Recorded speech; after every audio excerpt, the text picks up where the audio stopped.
Folks, do you need more Rome 2 action?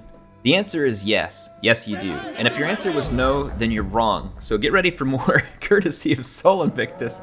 And folks, he actually had a really cool idea for some content coming up soon. You all keep your eye out. He's got something special headed our way. Something I've never done before and I'm super excited for. So we have more fun Rome 2 stuff coming. And I think I might actually play some campaigns in it at some point as well. I gotta finish the Warhammer campaign I'm in at the moment. Having a lot of fun with that one. Anyway, let's take a look at this battle. We're gonna have Nabataea up against the Dacians. I'm just gonna call them the Dacians now because obviously I'm gonna keep not calling them Getae. So in any case, we have 3 slingers for Nabataea. We got some armored desert hoplites. Guys looking pretty cool. It looks like there's 3 of them across the front. And then we got a middle line of axe warriors. So that's gonna be 4 axe warriors. Then there are more desert hoplites in the back. They do have the 30 damage spear here, which by hoplite standards is pretty good. Their melee attack's nothing insane, but I mean, again, pretty good. I guess some desert heavy lancers, folks. That's what I'm looking for. So the heavy lancers here, this map's actually really good looking too. If y'all were sick of the grassy barflands, then this is not it. So we've got 3, yeah, it looks like 3 of the heavy lancers. They're looking like a pretty darn solid shot cavalry. Good melee attack. And really, actually, that's a noble cavalry, so that's a little different. Where'd the other one go? Yeah, we got the lancers here, but there's a noble cavalry, which is a heavy melee cavalry. It's going to be quite better in kind of a longer, tankier fight than we have another of those noble cavalry on either flank. So 3 of the nobles, 2 of the lancers. That's some powerful cavalry. I'm actually going to slow it down for just a second because we're getting close to an engagement. We got a couple of Dacian heavy bowmen up front. These are going to have some nice stats here. I mean, their damage isn't anything special, but they're called heavy bowmen, I think, because they come with, decent-ish armor. Their melee stats are nothing to write home about, but they're pretty good for an archer. There's going to be 4 axes there, and then they're going to be backed up in the back line by a couple of noble swords, which are very heavy. There are some falxmen on the back acting as shock infantry or flankers. I kind of like that. That's an interesting pick. The general is in a noble sword as well, so that's 3 noble swords in total. And again, they're being led by 4 axemen. We're going to have a couple of bow horsemen, which are usually a good pick for the Dacians. So let's continue into this one and see how it plays out. As far as skirmishing goes, I mean, slingers have a shield. They're going to do good at resisting a little bit of fire. Archers cause more damage, so you can see here when they get some focus fire, they will start ripping into the slingers. The slingers just don't have the armor to resist it very well. It looks like the fire is coming back at the heavy bowmen. Not a great start for Nabataea, but I mean, it's not like the end of the world or anything. Their cavalry has pushed up to within fairly aggressive range, and it looks like the Dacians have moved their infantry up too. I mean, just looking at the units on the field again, I mean, a straight-up infantry fight, outside of anything else, I would expect the Dacians to roll away with it. That said, I haven't seen these armored hoplites perform yet, and I'm curious to see that. Nice charge by these heavy lancers. That hoplite took a charge from the spear horseman, but I don't think it's really going to be too bad for him because of the armor. Nice charge here. It's going to disrupt the mercenary axe. So that's some pretty powerful cavalry charges to start things off for Nabataea. That's going to hurt the Dacian horsemen, though that heavy lancer is going to pay a price here. It's really not going to come out of that fight any sort of alive. That Thracian peltist is making it die very quickly. So let's keep an eye on the other side. Now, where these hoplites, if they get in without getting a nasty charge, these axemen do nice armor-piercing damage, which is good against the hoplites, but the hoplites are going to do decent damage in return as well. So it's going to be an interesting fight here, one that I actually think would probably favor the hoplites. If I'm just looking at, yeah, melee defense is better, attack is better. I know the AP damage is better on the axes, but without that charge, I just don't see the axemen doing well. Now, here a noble sword did get a solid charge, and it's going to start shredding into these armored hoplites, and it is doing just that. The axe warrior is helping to fill that in. Let's see what happened to those falx units. This one over here got beat up. I'm not sure exactly what hit it. Let's look over here. Yeah, that falx unit got pushed out. So, neither one of them appears to have gotten much damage in. They may have gotten hit with the skirmishers. Wow, Nabataea crushes through the infantry line over here. There's still a noble sword in the way, and then there's another one in reserve. Those axemen, though, they're not loving life right now against these hoplites. Look at this, though. Noble Sword's getting the jump on that spear horse as it goes past. It's probably trying to get to the slingers. The slingers have done a good job.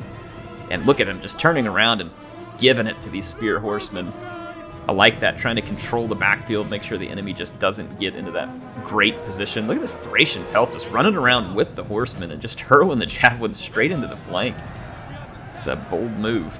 And it's working out pretty decently. This heavy Desert Lancer is moving to the flank, looking for more targets. The Falxman is trying to ward them off. If they get a charge from that cavalry, those Falxmen are going to be sent back to their maker on a fine lance. It won't be good for them because they don't have the armor to withstand that. Now, they do pretty good bonus on a charge, but they would die. Look at this. Armored Camel Spearmen punching through. I missed these guys earlier. And they are getting into the Dacian Heavy Bowmen and the Spear Horsemen. Look at that infantry fight. See how the Noble Swords are doing. Pretty good kills so far on this Noble Sword, but it's kind of being... Oh yeah, look at this. Look at this.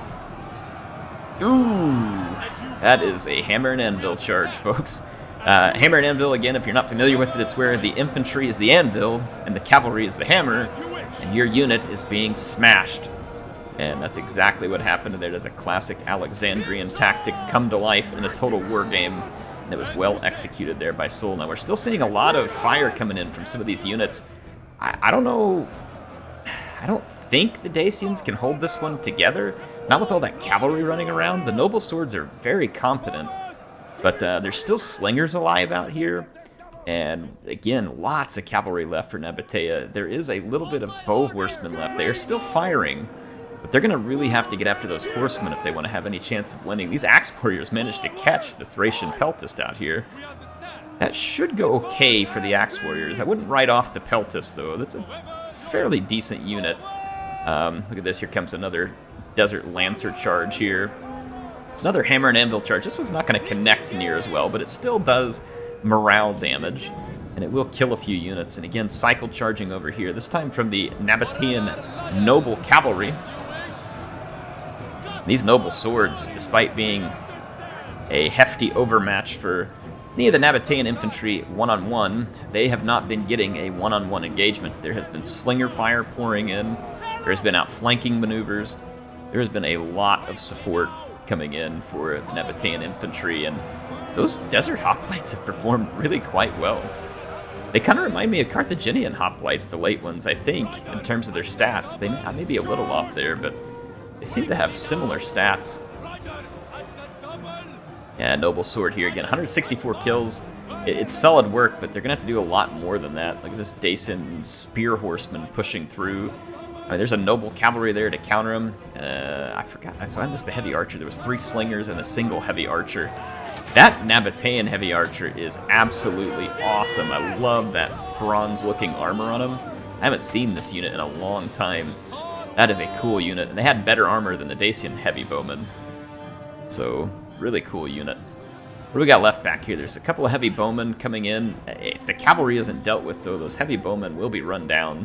However, there's not a lot of cavalry left for Nabataea. They're down to about 30-ish models, and then they'll be out of cavalry, so it really is going to depend on, do we have ammunition left in these archers? They lost a lot of units early, so that means they've lost some of their ammunition. When an entity within that unit dies, they lose the ammo that entity carries. It's not like Rome 1. I think in Rome 1, when the entities died, they didn't necessarily lose that ammunition, and it made things a lot different in that case. It does look like we're going to see a Nabataean victory here, although it does end up being pretty close. What did I tell you about these mercenary Thracian Peltasts? Look at that. Over here owning this Axe Warrior in melee. So, like I said, you can't write those guys off. I mean, they're not going to love just going head-to-head with like a heavy infantry. They get in a fight with a medium weight like this, especially if they put some javelins in them first, they'll do okay. And they can do a lot of damage to cavalry as well. This Noble Cavalry is now obviously in imminent danger. Look at that, though. Nice archer fire here with the rapid reload. Put some kills on the Nabataean Noble Cavalry. If that general dies, things might get spicy. The hoplites are disciplined, so they'll probably hold it. But you could see some of the other units want to rout. That's a nice job there, putting some shots down range. These units are going to be very tired now, though, from the rapid reload. It hits their stamina. And the slingers are hitting back here, too, and without a shield, these heavy bowmen are going to take losses. And it looks like they're basically out of options, maybe out of ammo, maybe both. So they're going to be forced to fight. Ultimately, a pretty close fight. Man, look at those Thracian Peltists. Giving these guys a good old-fashioned dagger here. What an epic performance from them. I don't know, yeah, they didn't quite win that battle against the Nabataean Axe Warriors, but an impressive performance nonetheless. So a fun game, and a close one, with a couple interesting factions, and a map that wasn't the grassy flatlands. So is there anything to complain about? And the answer is no. No, because you had Rome 2 today, you had a battle not on the flatlands, and you had Nabataea in here, and that's another one that you're not going to see every day as well. Fun desert faction. I like the unit cards here too. Those have a very cool look to them. Very nice indeed. Good stats, honestly, across a lot of these Nabataean units. An impressive performance, indeed. Getae is an interesting faction. Like they have weaknesses and strengths. Like they have a lot of cheap spears that can be thrown in. Unfortunately, those spears come cheap, but they don't come with javelins, which is a big downside. They do come with pretty good performance in the form of the noble swords. They also have the bow horsemen, which can be pretty useful. The heavy archers are decent. The Thracian Peltist are a pretty decent unit. These Falx units can be pretty good if they get a charge onto the flank or something. They're an interesting faction. When played well, the Getae are fairly dangerous depending on the situation they're in. But for me, they were always difficult because it's one of those factions that requires you to put together a pretty solid build and then put some pretty solid micro behind it. Whereas there's factions out there that were easier for me to use because the army pick can make it a little more forgiving. But in any case, fun battle here. Appreciate Sol and Belimpa here for the awesome battle. Folks, we're going to have more battles. You know what? We're going to have more. We're going to have fun. I think that I saw some folks on my Discord potentially talking about doing some Rome 2 matches or maybe even perhaps like a little mini tournament as well. Make sure you join the Discord, by the way. I'll have the link in the description. At least I should. I'll double check it. It's a great place to just chat with like-minded folks who enjoy the Total War games. And there's folks in there who like all types, right? That like the Warhammer, that like the Rome 2. We've got specific rooms where you all can chat through that. It's a lot of fun. You should definitely join up. I love being on the Discord. I hate that I can't be there more often. But I am there, and I try and pop in and chat with folks as well. So, HeirofCarthage signing out for now. I'll see you all soon with some more action in Total War Rome 2.